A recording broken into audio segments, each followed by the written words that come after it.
E o governo de transição anunciou nesta sexta-feira que vai ter como uma das prioridades acabar com a proposta de privatização dos Correios, que atualmente tramita no Senado Federal, depois da aprovação no Congresso. Tem notícia lá no nosso site, vamos dar uma olhadinha, a matéria que é destaque lá no nosso site da CNN Brasil.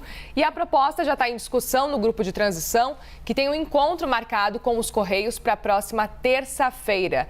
Sobre esse assunto, a gente vai conversar agora com o Gésner Oliveira, ele que é economista, professor da FGV e sócio da GO Associados. Muito obrigada, Gésner, por conversar com a gente. Uma boa tarde para você. Bem-vindo aqui na CNN. Uma boa tarde, Muriel. Um prazer conversar com você. Quero começar te perguntando qual que é a sua avaliação sobre esse entendimento do governo eleito, que não é nenhuma novidade, mas que agora deve realmente começar a acontecer a partir do ano que vem. Acho um grande equívoco, Muriel. Acho um grande equívoco paralisar a privatização dos Correios. Na verdade, ela deveria ter ocorrido há várias décadas atrás, porque poderia haver um serviço mais eficiente e poderia liberar recursos para o Estado se concentrar naquilo que é fundamental, que são os programas sociais, que é a segurança, que é a educação, que é a saúde. Várias experiências mostram no mundo e no Brasil que o setor privado tem eficiência para prover uma série de serviços, sobretudo serviços de distribuição nas capitais. Isso pode ser feito de uma maneira absolutamente eficiente pelo setor privado. É claro que, num processo de privatização, serviços para áreas distantes, para áreas menos populosas, seria interessante, evidentemente, estabelecer regras para que esses serviços fossem providos, mas seria muito mais inteligente. Nós temos tão poucos recursos e tantas necessidades, não é razoável o Estado se ocupar de um serviço que o setor privado pode fazer eficientemente e pode ser regulado, como previsto no projeto aprovado na Câmara, pode ser regulado por uma agência reguladora independente, sem politização e sem perigo de corrupção, como, aliás, já ocorreu nos Correios. Gésner, Basília Rodrigues vem para cá, se junta a nós para participar da conversa. Basília. Estava aqui mexido no celular tentando falar com os relatores, com os políticos que cuidaram dessa proposta ali no Congresso Nacional, porque passou pela Câmara dos Deputados, foi para o Senado Federal, né, doutor? Professor, e a gente vê que também o atual governo não tratou isso como uma prioridade. Os Correios hoje é comandado por um general que já foi ministro do governo de Jair Bolsonaro, que é entusiasta da privatização, fez ali um saneamento das contas emergencial, mas a longo prazo ele compreende que os Correios não conseguem se manter do jeito que está, né? O senhor deve conhecer muito melhor estas contas. Qual é a dificuldade política de fazer uma proposta como essa passar? Veja que o atual governo apoiou no início, mas teve um momento ali que abandonou o texto. Tanto é que o governo acaba e a proposta ainda não passou até o fim no Congresso. E o governo novo que chega já está dando um chute nessa proposta e dizendo que acabou, não tem essa de privatização. Qual é a dificuldade política de passar um texto como esse? Olha, Basília, eu acho que suas ponderações são muito corretas. Há uma resistência muito grande à privatização, porque os perdedores, se a gente puder chamar assim, são aqueles que estão empregados no Correio, têm relação com o Correio, etc. E é muito claro que eles, digamos, são perdedores, embora eles possam ter oportunidades em outras atividades. E os ganhadores, ou seja, o melhor serviço para a população, aqueles recursos que o Estado recebe e que aplica em setores prioritários, eles não sabem o que eles podem ganhar. Então, essa resistência da privatização, e se faz muita demagogia, muito populismo em relação à privatização, dizendo que é vender o patrimônio nacional. Não é nada disso. Na verdade, o que a população quer é serviços de boa qualidade e quer um processo transparente. Então, o governo Bolsonaro também, como você assinalou muito bem, o governo Bolsonaro meio que deixou de lado o projeto, não deu a prioridade devida. E, infelizmente, nas últimas 3, 4 décadas, a gente vem adiando uma coisa que é uma privatização de uma área absolutamente ultrapassada. Quer dizer, hoje você tem Pix para pagar as contas, você tem várias plataformas de comunicação.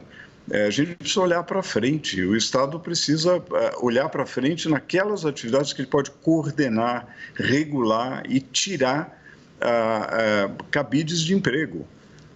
Mas, infelizmente, há essa resistência. Eu acho que a sociedade precisa refletir sobre isso.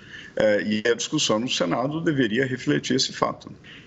Gessner, quem é contrário à privatização argumenta que seria inconstitucional essa proposta, porque fala que na Carta Magna, na Constituição, tem uma determinação ali que fala que compete à União manter esse serviço de correio, de serviço postal. Qual que é a sua avaliação sobre esse tipo de argumento? Olha, esse argumento já foi colocado várias vezes, obviamente, como todo argumento deve ser respeitado, discutido. Já houve uma análise de constitucionalidade, justamente no processo que levou à votação majoritária desse projeto na Câmara, já foi feita uma análise de constitucionalidade, se verificou que é possível fazer a privatização dos Correios, a exemplo do que vários outros países fizeram. Então, eu acho que, como todo argumento, precisa ser respeitado e discutido, mas me parece infundado e não é suficiente para barrar o processo de privatização.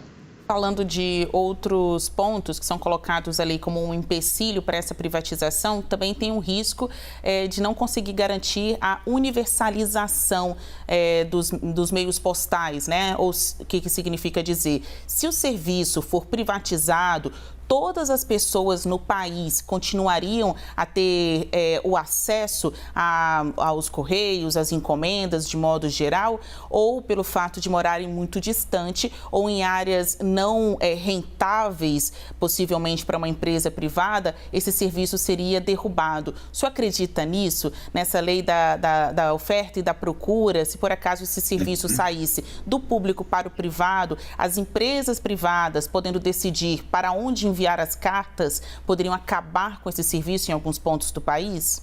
Ou também é lenda urbana?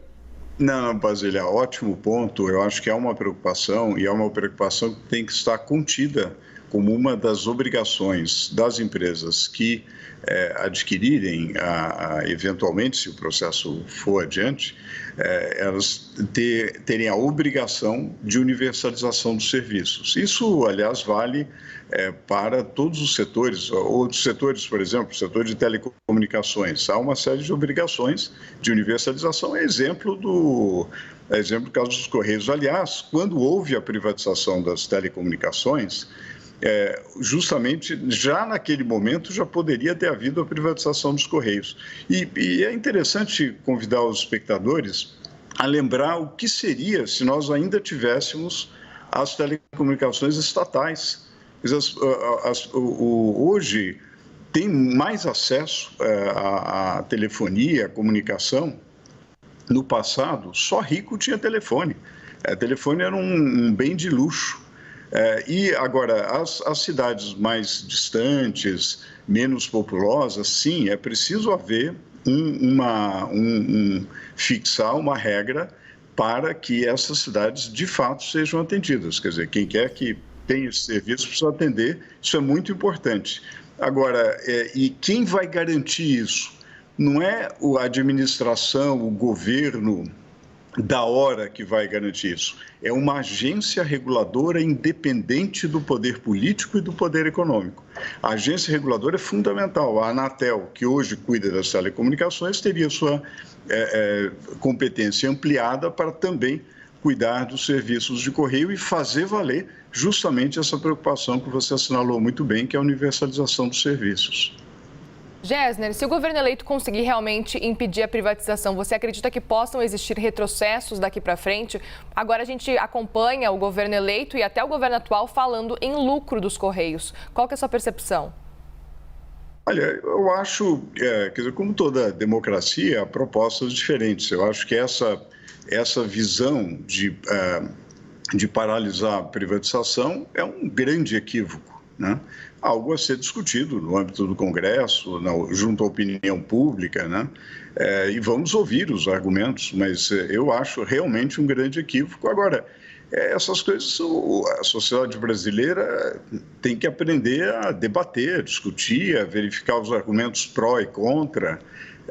Eu tenho a impressão que o governo realmente deveria olhar para frente, ver como melhorar os programas sociais, como melhorar a educação, a saúde, e não pensar em retroceder em relação a processos como a gente viu aqui, são de 40 anos atrás, a gente já deveria ter feito isso.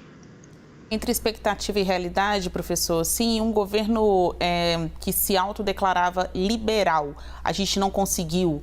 A gente, digo assim, o Brasil, e para quem tem interesse nessa pauta, a privatização dos Correios ou de empresas como a Petrobras, com essa mudança de governo, dá para se dizer que estes textos, estas ideias viraram letra morta, não vão avançar? Acho que não, Basília. Eu acho que a sociedade brasileira, de certa forma, já amadureceu. O governo Bolsonaro, que não fez grandes privatizações, conseguiu, por exemplo, privatizar a Eletrobras, em grande medida, e o Congresso tem um papel fundamental, quer dizer, muitas vezes o Executivo é tímido em relação a determinadas propostas, mas existe no Congresso um ambiente favorável à aprovação dessas propostas, assim como a gente vê, talvez a gente possa dizer que hoje o Congresso talvez tenha uma maioria oposicionista que possivelmente poderá apoiar esse projeto, mas eu acho que é menos a coloração político-partidária. Eu também acredito que dentro do atual governo, ou do governo eleito, haja pessoas que entendem a importância do Brasil avançar na modernização e ter processos, não é fazer uma privatização no afogadilho ou fazer porque é conveniente do ponto de vista eleitoral, para dizer que está fazendo alguma coisa. Eu acho que é importante fazer um processo pausado, ponderado, com todas as informações técnicas necessárias, ver os prós e os contras, pontos que se levantou acerca da universalização, né, e outros pontos que haverá para discutir. Privatização é um processo que exige muito planejamento, muita transparência. Não é para fazer no afogadilho. Eu acho que o Brasil vai evoluir nessa direção, porque não tem como fazer diferente. Os recursos estão tão escassos e as necessidades são tão grandes que ou a gente aloca bem os recursos ou realmente a gente vai ficar numa situação muito difícil. Nós conversamos com o Gessner Oliveira. Opa, desculpa, quer continuar? Não, só queria dizer que continuo otimista. Perfeito, Gessner. Muito obrigada, viu, pela participação aqui nesse sábado, na tarde desse sábado. Separou uma horinha para conversar com a gente. Uma boa tarde para você e um bom fim de semana também. Isso, igualmente, Muriel, Basília e a todos os espectadores do CNN. Obrigada, boa tarde.